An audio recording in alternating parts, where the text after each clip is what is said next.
ಆಸ್ತಿ ವರ್ಗಾವಣೆ ಹಕ್ಕು ರದ್ದು ಕೋರಿಕೆ ಪೋಷಕರಿಗಷ್ಟೇ ಅಧಿಕಾರ ಇರೋದು ಅಂತೇಳಿ ಹೈಕೋರ್ಟ್ ಸ್ಪಷ್ಟಪಡಿಸಿದೆ.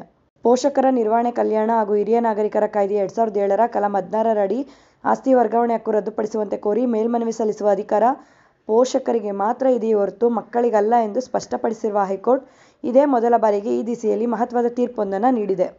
ಈ ಸಂಬಂಧ ನಗರದ ಪಿ. ಕೃಷ್ಣ ಮತ್ತು ಅವರ ಮಕ್ಕಳು ಸಲ್ಲಿಸಿದ ಮೇಲ್ಮನವಿ ವಿಚಾರಣೆ ನಡೆಸಿದ ಮುಖ್ಯ ನ್ಯಾಯಮೂರ್ತಿ ಎನ್. ವಿ. ಅಂಜಾರಿಯಾ ನೇತೃತ್ವದ ವಿಭಾಗೀಯ ಪೀಠ ಈ ಕುರಿತಂತೆ ಆದೇಶಿಸಿದ್ದು, ಅರ್ಜಿದಾರರು ಬೇಕಿದ್ದರೆ ತಮ್ಮ ಸ್ಥಿರಾಸ್ತಿ ವ್ಯಾಜ್ಯಕ್ಕೆ ಸಿವಿಲ್ ಕೋರ್ಟ್ನಲ್ಲಿ ಪರಿಹಾರ ಕಂಡುಕೊಳ್ಳಬಹುದು ಎಂದು ನಿರ್ದೇಶಿಸಿದೆ.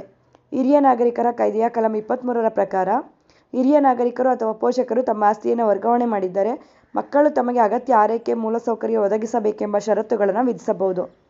ಒಂದು ವೇಳೆ ಅವರು ಆ ಷರತ್ತುಗಳನ್ನು ಪೂರೈಸದೆ ಹೋದಲ್ಲಿ ಉಪವಿಭಾಗಾಧಿಕಾರಿ ಮುಂದೆ ಗಿಫ್ಟ್ ಡೀಡ್ ಅಂದರೆ ಉಡುಗೊರೆ ಪತ್ರವನ್ನು ರದ್ದು ಕೋರಿ ಅರ್ಜಿ ಸಲ್ಲಿಸಬಹುದು.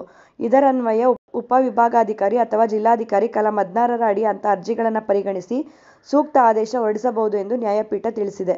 ಕೃಷ್ಣ ಅವರು 2019ರ ಫೆಬ್ರವರಿ 27ರಂದು ಆಡುಗೋಡಿಯಲ್ಲಿರುವ ತಮ್ಮ ಸ್ಥಿರಾಸ್ತಿಯಲ್ಲಿ 1500 ಚದುರ ಅಡಿ ಜಾಗವನ್ನು ಹಿರಿಯ ಪುತ್ರ ಅಯ್ಯಪ್ಪ ಹೆಸರಿಗೆ ಗಿಫ್ಟ್ ಡೀಡ್ ಮಾಡಿದ್ದರು.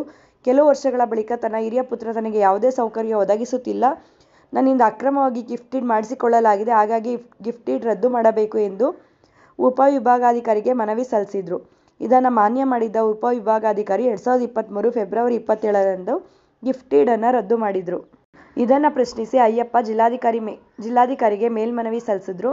ಏತನ್ಮಧ್ಯೆ 2023ರ ಜುಲೈ 14ರಂದು ಕೃಷ್ಣ ಆಸ್ತಿಯನ್ನು ತಮ್ಮ ಎರಡನೇ ಪುತ್ರ ಕೆ. ಲೋಕೇಶ್ ಹೆಸರಿಗೆ ಗಿಫ್ಟ್ ಡೀಡ್ ಮಾಡಿಕೊಟ್ಟಿದ್ದರು.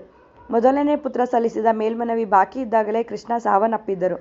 ಕೃಷ್ಣ ಅವರ ವಾರಸುದಾರಿಕೆ ಜಾಗದಲ್ಲಿ ಲೋಕೇಶ್ ಮತ್ತು ಅವರ ಸಹೋದರಿ ಆಸ್ತಿಗೆ ಉತ್ತರಾಧಿಕಾರಿಗಳಾದರು. ಏತನ್ಮಧ್ಯೆ ಜಿಲ್ಲಾಧಿಕಾರಿ 2023ರ ಆಗಸ್ಟ್ 14ರಂದು ಅಯ್ಯಪ್ಪ ಸಲ್ಲಿಸಿದ ಮೇಲ್ಮನವಿಯನ್ನು ಮಾನ್ಯ ಮಾಡಿದ್ರು. ಈ ಆದೇಶವನ್ನು ಲೋಕೇಶ್ ಹೈಕೋರ್ಟ್ನಲ್ಲಿ ಪ್ರಶ್ನಿಸಿದ್ರು. ವಿಚಾರಣೆ ನಡೆಸಿದ ಏಕಸದಸ್ಯ ಪೀಠವು ಜಿಲ್ಲಾಧಿಕಾರಿ ಆದೇಶವನ್ನು ರದ್ದುಪಡಿಸಿ ಹೊಸದಾಗಿ ಪರಿಶೀಲನೆ ನಡೆಸಿ ತೀರ್ಮಾನ ಕೈಗೊಳ್ಳಿ ಎಂದು ಜಿಲ್ಲಾಧಿಕಾರಿಗೆ ಸೂಚಿಸಿತ್ತು. ಈ ಒಂದು ಮಾಹಿತಿ ಉಪಯುಕ್ತ ಆಗಿದೆ ಅಂತ ಭಾವಿಸ್ತೀನಿ. ಮತ್ತಷ್ಟು ಮಾಹಿತಿಗಾಗಿ ನಮ್ಮ ಚಾನಲನ್ನು ಲೈಕ್ ಮಾಡಿ, ಶೇರ್ ಮಾಡಿ, ಹೊಸದಾಗಿ ನೋಡ್ತಾ ಇರೋರು ಸಬ್ಸ್ಕ್ರೈಬ್ ಮಾಡಿಕೊಂಡು ನೋಡಿ. ಕಾನೂನಿನ ಮಾಹಿತಿಗಳನ್ನು ನೀವು ತಿಳ್ಕೊಳ್ಳೋದಲ್ಲ, ಮತ್ತೊಬ್ಬರಿಗೂ ಕೂಡ ಇದನ್ನು ಹಂಚಿ. ಧನ್ಯವಾದಗಳು.